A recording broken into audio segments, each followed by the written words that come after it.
오늘 우리들에게 들려주시는 하나님의 말씀은 마태복음 25장 31절부터 46절까지의 말씀입니다. 공동체 성경 읽기로 이 계시의 말씀을 봉독할 때 살아계신 하나님의 음성으로 들으시길 바랍니다.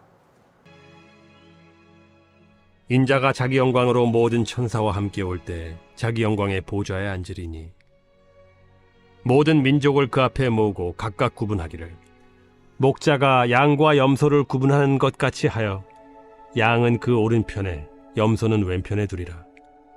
그때 임금이 그 오른편에 있는 자들에게 이르시되 내 아버지께 복받을 자들이여 나와 창세로부터 너희를 위하여 예비된 나라를 상속받으라.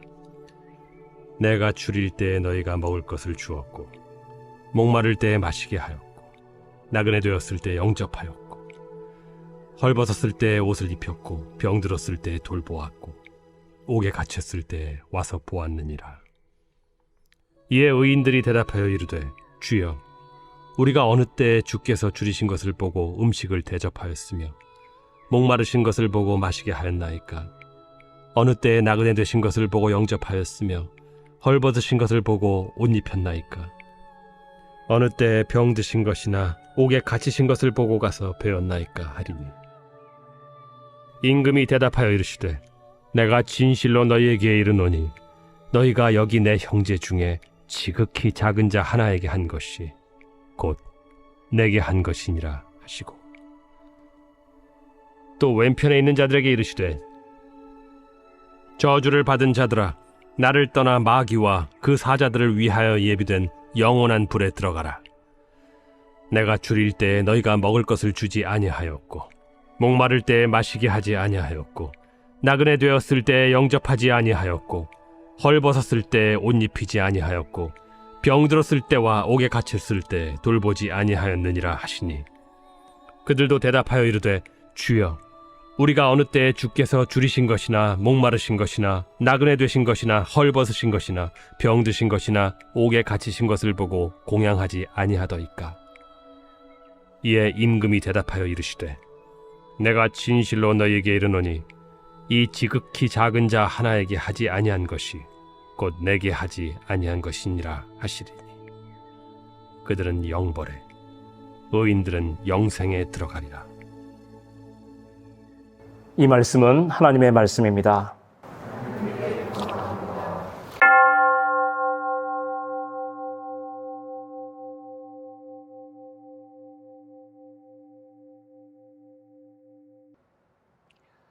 벌써 겨울이 우리 곁에 성큼 가까이 다가와 있습니다. 여러분들은 겨울을 좋아하시나요? 싫어하시나요? 어릴 때 겨울왕국이라는 애니메이션을 볼 때나 혹은 스키장에 가서 스키나 스케이트보드를 탈 때나 좋았지, 군에 온 지금 여러분들 중에 겨울을 반겨 맞이하는 사람은 아마 없을 것 같습니다. 그만큼 겨울이 되면 근무 여건이 어려워지기 때문입니다. 그럼에도 불구하고 겨울은 희망을 품고 있는 계절이기도 합니다. 해가 바뀌면 또다시 봄이 찾아온다는 사실과 예수님이 오신 성탄절, 즉 크리스마스가 있기 때문입니다. 그런데 왜 성탄절은 기쁨과 설렘을 가져올까요? 그냥 분위기 때문일까요? 그렇지 않습니다. 우리가 그 이유를 분명히 알기 위해서 성탄절의 주인이신 예수님이 이 땅에 오신 이유를 분명히 알아야 합니다. 그가 누구시고 왜 이 땅에 오셨을까요?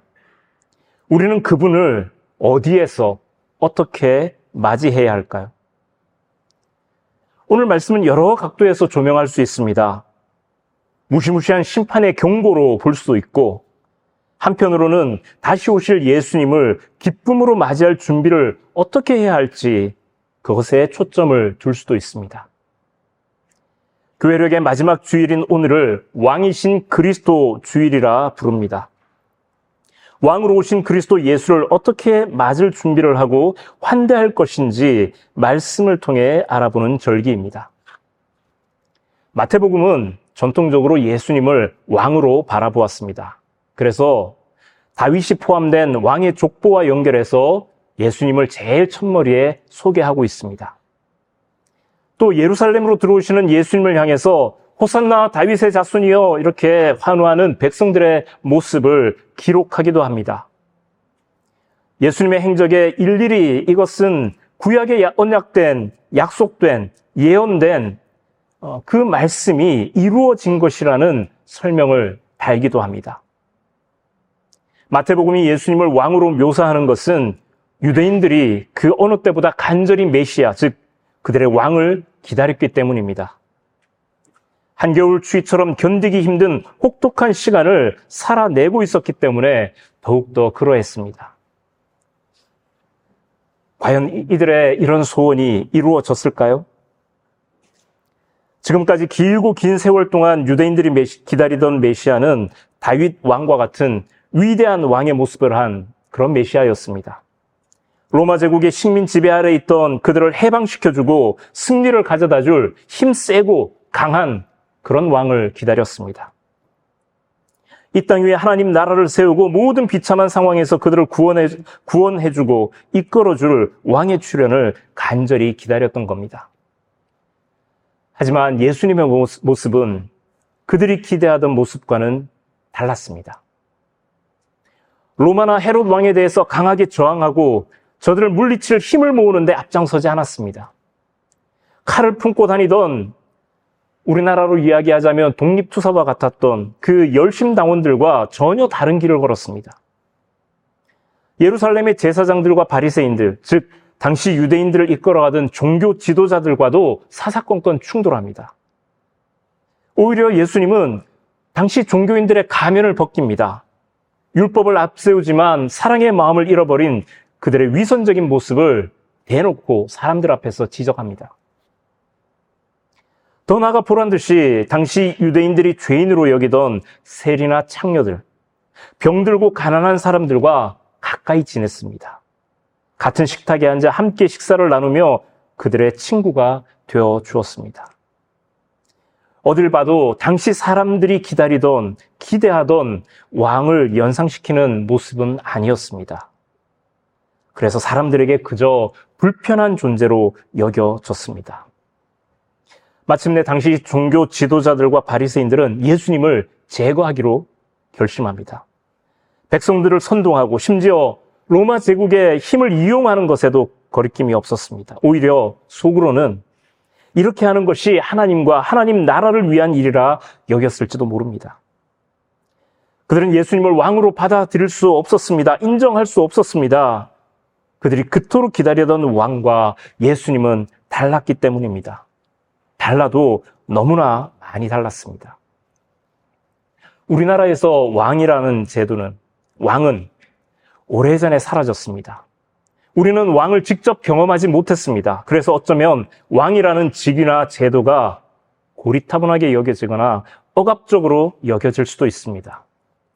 왕에 대한 좋은 기억보다는 나쁜 기억이 더 많은 것이 세계사나 우리나라 역사에 공통된 현상이기 때문입니다. 왕을 떠올릴 때면 폭군이나 제멋대로 권력을 휘두르는 이미지가 먼저 떠오릅니다. 그럼에도 불구하고 21세기를 살아가고 있는 우리는 왜 왕으로 오신 그리스도를 다시 이야기해야 하는 것일까요? 우리 생각 속에 있던 왕, 역사 속에 존재해왔던 수많은 왕과 왕으로 오신 그리스도는 전혀 다른 존재이기 때문입니다. 오늘 말씀 속 예수님은 내 형제 중 지극히 작은 자 하나에게 한 것이 곧 내게 한 것이라 말씀하십니다. 주님은 지극히 작은 자를 당신과 동일시하고 있습니다. 내 형제 중 하나라고 말씀하십니다. 생각해 보십시오. 왕은 고귀하고 높임을 받는 존재입니다. 왕국 안에 있는 모든 것을 소유한 절대자입니다. 반면 오늘 말씀에 등장하는 지극히 작은 자는 누구입니까? 작다는 말은 키가 작다는 말이 아닙니다. 연약하고 의지할 곳이 없다라고 하는 뜻을 담고 있습니다. 즉, 오늘 말씀에 나온 대로 목마르고 굶주리고 나그네 되어 헐벗고 병들고 갇힌 자를 작은 자라고 부릅니다.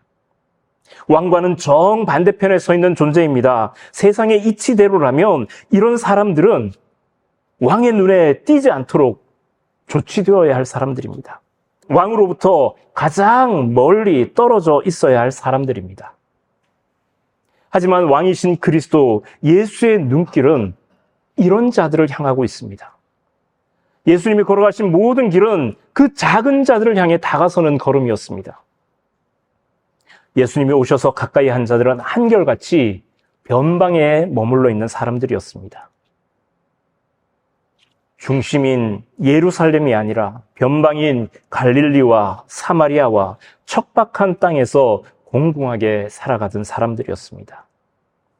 군림하는 왕이 아닌 사랑과 섬김의 왕으로 예수님은 이 땅에 오셨습니다. 그리고 오늘 우리들에게 말씀하십니다. 예수님께 하듯 작은 자들에게 다가가 저들의 필요를 채워주라 말씀하십니다. 예수님은 왜 이런 말씀을 우리에게 하시는 것일까요? 분명히 다시 오신다 약속하신 주님은 좀처럼 오시지 않았습니다. 점점 주위의 상황은 어두워져 갔고 더 혹독하게 변해갔습니다. 사람의 마음이 그렇습니다. 간절함이 식을 때 사람들은 좌절하거나 분노합니다. 그리고 그 단계마저 지나면 냉소적인 태도를 지닌 채 매사에 무덤덤하게 변해버리고 맙니다. 무덤덤한 신앙인. 이것은 위선적인 신앙인보다 어떤 의미에서는 더 위험한 상태라고 말할 수 있습니다. 초대교회가 막 태동했을 때 그 뜨거움이 오래가지 못했습니다. 교회 안에 여러 파벌들이 생겨났고 여러 가지 문제들이 불거지기 시작했습니다.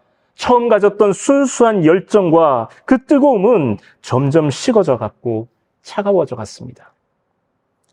바로 이런 사람들을 향해 주님은 말씀하십니다. 너희가 기다리는 주님은, 너희가 기다리는 왕이신 그리스도는 저 멀리 떨어져서 아직 오시지 않은 분이 아니라고 말씀하십니다. 바로 곁에서 만날 수 있는 그 보통의 사람, 평범한 사람, 아니 그들보다 못한 지극히 작은 자들 가운데 주님은 이미 그들과 함께 하신다 말씀하고 있습니다. 다른 곳이 아니라 바로 그곳에서 주님의 모습을 발견하고 그곳에서 주님을 맞이하라고 말씀하십니다. 우리는 성탄절을 기다립니다. 아기 예수님을 기쁨으로 기다리며 그분의 탄생을 축하합니다. 그런데 정말 그것이 주님이 원하시는 환대의 모습일까요? 오늘날 예수님은 잘 알려져 있습니다. 심지어 믿지 않는 세상 사람들조차 예수님이 누군지는 다 압니다. 믿지 않을 뿐이죠. 성탄절이 그분을 환대하기 위한 날이라는 것도 모두가 알고 있습니다. 그 하루만, 그 성탄절 하루만 반짝 기뻐하며 축하하는 것으로 충분할까요? 이맘때가 되면 등장하는 구세군의 자선 냄비에 불이웃 성금을 넣는 것으로 이웃을 향한 우리의 할 일을 다한 것일까요? 물론 그 또한 반드시 필요한 일이지만 여전히 충분하지는 않습니다. 왜냐하면 우리가 상상하지 못했던 시간, 우리가 예상하지 않았던 사람들을 통해서 주님은 우리가 주님을 발견하길 원하기 때문입니다. 우리가 살아가면서 맞이하는 그 모든 순간, 우리가 살아가면서 만나는 그 모든 작은 자들 안에서 주님은 우리와 함께 하십니다. 그리고 우리가 살아가는 그 시간들, 만나는 그 사람들을 통해서 우리가 주님을 환대하길 바라고 계십니다. 그런데 우리는 거기에서조차도 한 발짝 더 나아가야 합니다. 지극히 작은 자에게서 주님의 모습을 발견했기 때문에 그들에게 사랑을 베푸는 것, 물론 이것도 매우 귀하고 아름다운 신앙인의 모습이고 섬김의 자세입니다. 하지만 오늘 말씀을 좀 더 깊이 파고들면 그들에게서 예수님의 모습이 보이지 않아도 그들이 그저 작은 자이기 때문에 그들의 필요를 채워야 한다는 말씀으로 해석할 수 있습니다. 오늘 말씀에선 주님을 환대하고 도움을 주었다고 칭찬받은 무리들과 그와는 반대로 주님을 환대하지 않고 필요할 때 도움을 주지 않았다고 책망받는 무리들로 나뉘어집니다. 그런데 이 두 무리 모두가 언제 우리가 그랬습니까? 라고 어리둥절해하며 반문해하는 그런 모습들을 보이고 있습니다. 왜냐하면 그들 앞에 나타났던 주님은 왕의 모습이 아니라 당시 주변에서 흔히 볼 수 있었던 지극히 작은 자, 목마르고 굶주리고 헐벗고 병들고 갇힌 자의 모습으로 나타나셨기 때문입니다. 예수님은 자기 자신과 그들을 동일시하고 있습니다. 그들의 모습 속에서 주님을 본다는 것은 오늘 말씀을 이미 들어서 알고 있는 우리들에게도조차 너무나 어려운 일입니다. 사실 누군가에게서 주님의 모습을 본다면 누군들 함부로 대하겠습니까? 주님의 왼편에 서게 된 무리들의 항변이 그렇지 않습니까? 주님, 언제 우리가 주님을 외면했습니까? 언제 주님이 우리 앞에 나타나셨습니까? 우리는 주님을 보지 못했습니다. 봤다면 분명히 우리는 그렇게 하지 않았을 겁니다. 그렇지요. 분명히 그랬을 겁니다. 그들도 눈에 보였다면 그들 모습 가운데 주님을 보았다면 분명히 주님을 극진히 대접하고 환대했을 겁니다. 하지만 주님이 우리에게 기대하시는 사랑의 수준은 눈에 보이는 사랑이 아닙니다. 보이지 않음에도 베푸는 사랑을 말씀하고 있습니다. 돌려받을 걸 기대하며 장차 받을 보상을 바라며 마치 자판기에 코인을 집어넣어 행하는 그런 사랑을 말하고 있지 않습니다. 그래서 쉽지 않습니다. 손해보고 그저 퍼주는 그런 바보 같은 사랑을 행하라 말씀하십니다. 왜 그래야 할까요? 우리 주님이 그렇게 사셨고 행동하셨기 때문입니다. 바로 이것이 주님이 우리 그리스도인들에게 요구하고 기대하시는 사랑의 수준입니다. 오늘 말씀은 세상의 마지막 날, 어쩌면 먼 미래에 있을 최후의 심판대를 연상시킵니다. 하지만 오늘 말씀이 정말 먼 미래의 이야기일까요? 오늘 말씀 속에서 사람들을 둘로 가르는 심판의 기준은 우리가 살아가고 있는 지금 현실 속 일상에서 일어나는 일이라는 사실을 잊어서는 안 됩니다. 아무렇지 않게 지나가고 있는 우리의 일상은 늘 갈림길 앞에 서 있는 순간입니다. 왕으로 오신 그리스도는 어디 계실까요? 결코 저 멀리에 계시지 않습니다. 우리의 차가운 현실 속 지치고 병들고 낙심한 사람들 가운데 주님은 함께 하십니다. 우리 가운데 지극히 작은 자는 누구일까요? 여유가 있는 우리 상병 병장들보다는 이제 막 부대에 배치된 우리 2등병이나 1등병들, 그들이 지극히 작은 자이지 않을까요? 아니, 어쩌면 군에 있는 우리 모두가 지극히 작은 자일 수 있습니다. 우리의 마음이 그만큼 차갑고 힘든 상황이 있다면 우리 역시 지극히 작은 자입니다. 우리는 서로를 보며 예수님에게 하듯이 우리 서로를 돌보아야 합니다. 마태복음을 처음 기록하고 읽었던 초대교회 사람들은 오늘 이 말씀에 깊은 위로를 받았습니다. 왜냐하면 오늘 말씀 속에 나오는 지극히 작은 자들의 모습이 바로 자신들의 모습이었기 때문입니다. 그들은 예수를 믿는다는 이유로 목마르고 배고프고 헐벗고 병들고 갇힌 자로 살아야 했습니다. 그럼 그들에게 왕이신 그리스도 예수는 자신들과 함께 고난받는 현장에 서 있다고 말씀하고 있습니다. 내 형제라고 부르면서 그들과 동일시하시는 예수님의 말씀이 마음속에 잔잔히 울려 퍼집니다. 어디 그때만 그렇겠습니까? 오늘 우리들에게도 왕이신 그리스도 예수는 함께 하십니다. 마태복음의 첫머리에서 예수님은 임마누엘이라는 이름으로 불릴 것이라 말씀합니다. 마태복음의 끝자락에도 세상 끝날까지 내가 너희와 항상 함께 하겠다 약속하셨습니다. 그리고 이 약속의 말씀은 오늘 우리들에게도 여전히 유효합니다. 가장 낮은 곳, 가장 힘든 곳에서, 가장 눈물이 많은 곳에 우리 주님이 우리와 함께 하십니다. 우리 위에서 우리를 짓누르는 왕이 아니라 우리 곁에서, 때로는 우리 아래에서 우리를 안으시고 떠받치시며 우리를 섬기시는 왕의 모습으로 다가오십니다. 실로 파격적인 모습입니다. 그래서 파격이라고 쓰고 은혜라고 읽습니다.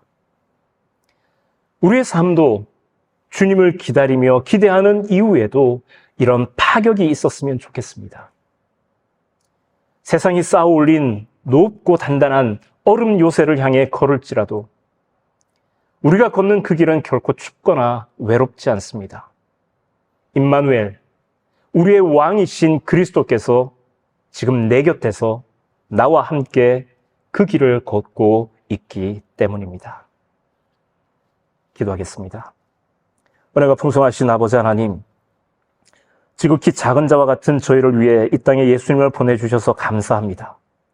지극히 작은 자 하나에게 한 일이 내게 한 것으로 여기겠다 말씀하신 그 주님의 말씀을 주의 길을 따르는 저희들이 늘 마음에 품고 살아가게 하여 주옵소서.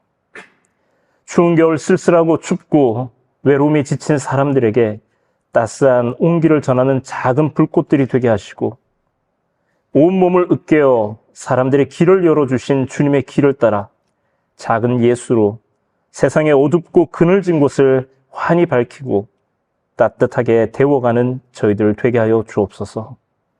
우리 곁에서 오늘도 묵묵히 우리와 동행하시는 주님을 의지하며 매서운 찬바람을 이겨내는 굳건한 신앙인으로 살아가게 하여 주옵소서. 우리의 왕이신 그리스도 예수님의 이름으로 기도드립니다. 아멘.